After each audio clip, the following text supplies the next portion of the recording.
Your fans and your audience have desperately missed you. Does the release still make you nervous?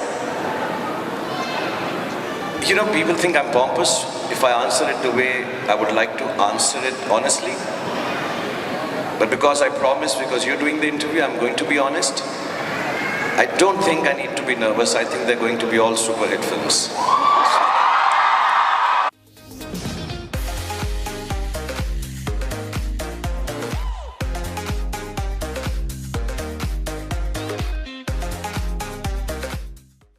If there is a word that seems to be in the vocabulary of every single demographic that exists in this country, it is the word Pathaan. Every establishment from workplaces, your living room, and the tea stall that has strangers congregate, the merits and demerits of Pathaan are being discussed. From news channels to YouTubers to even political commentators. No one wants to be left out of the discussion on having an opinion on Shah Rukh Khan's nose, style, past history, political affiliation, and love for the country. The discussions around the movie Shah Rukh Khan and Deepika Padukone is less about what the movie and its plot can be about, but more about the assumptions and conclusions drawn from images of the film and how it offends their beliefs. The number of people hate watching the film and its marketing snippets is off the charts, wanting to post a tweet with the sole intention of being inflammatory. The color of a dress, the presumed demarcation that exists of what is acceptable and what should be banned, and fringe groups going out of their way to be violent and vandalize property, all under the pretext of a film offending and hurting their daily functioning, and even worse, being defended and justified for their actions. As the channel is more about the content of the film and the dissection, discussion, debate, and critical thinking of what we see from the storyline and its treatment, at least from the trailer, we're not going to be talking about the noise surrounding the film. The hateful campaigns against the film will continue because that fuels the lives of many people in the current environment in this country, but we're going to stick to talking about the film trailer. So let's get to brass tacks.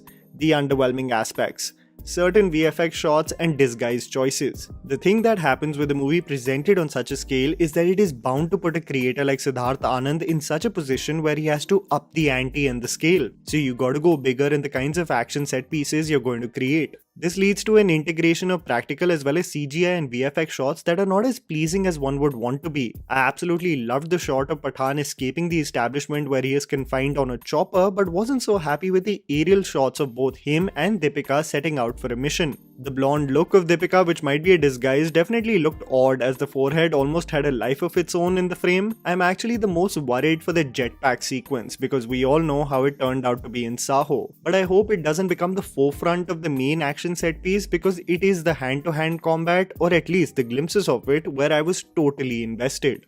The good. Deepika Padukone being a capable badass. One of the most refreshing qualities about the Tiger franchise, especially Tiger Zinda Hai, was that Katrina Kaif was not just a mere spectator to the events. She was not just a romantic interest but contributed in the mission with getting her hands dirty. This led to several impressive action set pieces where Katrina really shined, and just seeing Deepika Padukone not only look drop dead gorgeous in the songs, but presumably being an agent herself who assists Pathaan along the way gives me a sigh of relief, as it doesn't showcase the cookie cutter glamorous role, say for example which was played by Vani Kapoor in War. I wouldn't lie though that I had a small chuckle seeing Deepika in the blonde wig, but I can pass it off as it only being a set piece. I had compared Deepika to Ana de Armas on how she contributed so well in No Time to Die, and all simps of Anna had an absolute meltdown. But you know what I mean, as Deepika is of a standing not just to say yes to a role where she's solely looking beautiful. The purpose of the character is way more than that, despite the title role being played by Shah Rukh Khan.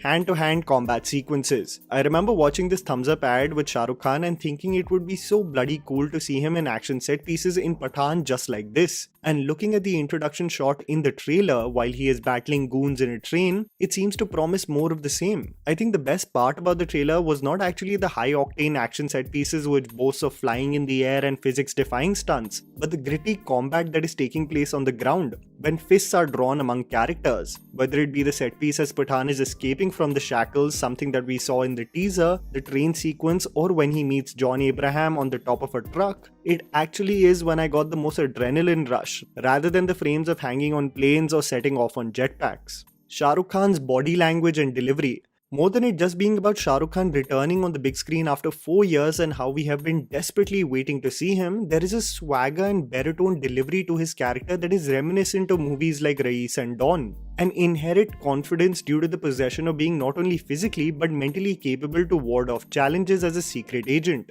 This became abundantly clear through the teaser of the film. From the first dialogue, Zinda hai, followed by the iconic laugh, set the ball rolling for this film, and even something that we experienced in the trailer. This is what I especially liked of Hrithik's portrayal of Kabir in War. There was almost a smug attitude to him, as if he had a chip on his shoulder, constantly aware of the threats that surround him. And ShahRukh as Pathaan seems to embody many qualities like that. I love the fact that the dialogues didn't even come across as slightly cringy, and it's actually to do with the delivery of Shah Rukh Khan, because any actor saying the same dialogues can easily pass off as cheesy and generic. But it was not the case with the trailer. You're looking at dialogues by, say, Dimple Kapadia saying, "Ab Pathaan ke vanvaas ka time khatam hua," or even Shah Rukh himself saying, "Ek soldier ye nahi पूछता देश ने उसके लिए क्या किया, पूछता है वो देश के लिए क्या कर सकता है." These are very generic dialogues, but it is the delivery of these actors that makes it believable. If the conspiracy theories are to be believed that Pathaan and Kabir were colleagues who were backstabbed by Khalid's father, then the character traits make even more sense. John Abraham and the surprises that may follow. I absolutely love the choice of John Abraham being the antagonist, and barring the choice of having a sequence where the man seems to be out of the set of Dostana 2, I have always enjoyed his performance as the baddie in commercial films. I love that Dimple Kapadia has been introduced to the universe with Ashutosh Rana, and what really invested me in the trailer was that they left the big surprise to be experienced in the theatre, and you know exactly what I'm talking about. Holistically, I am absolutely pumped for Pathaan and to watch it on IMAX. I hope the VFX shots don't look janky on the big screen, but this is also technical jargon that a niche group like you and me on the channel discuss, while the masses will come in huge numbers to celebrate this film. I hope it delivers a high-octane action thriller and exactly the escapism required for Bollywood to return with a bang. And that was the video, guys. Write down in the comments below what you thought about the Pathaan trailer. Please support us by smashing the like button and subscribing to our channel for weekly content ahead. Thank you for watching.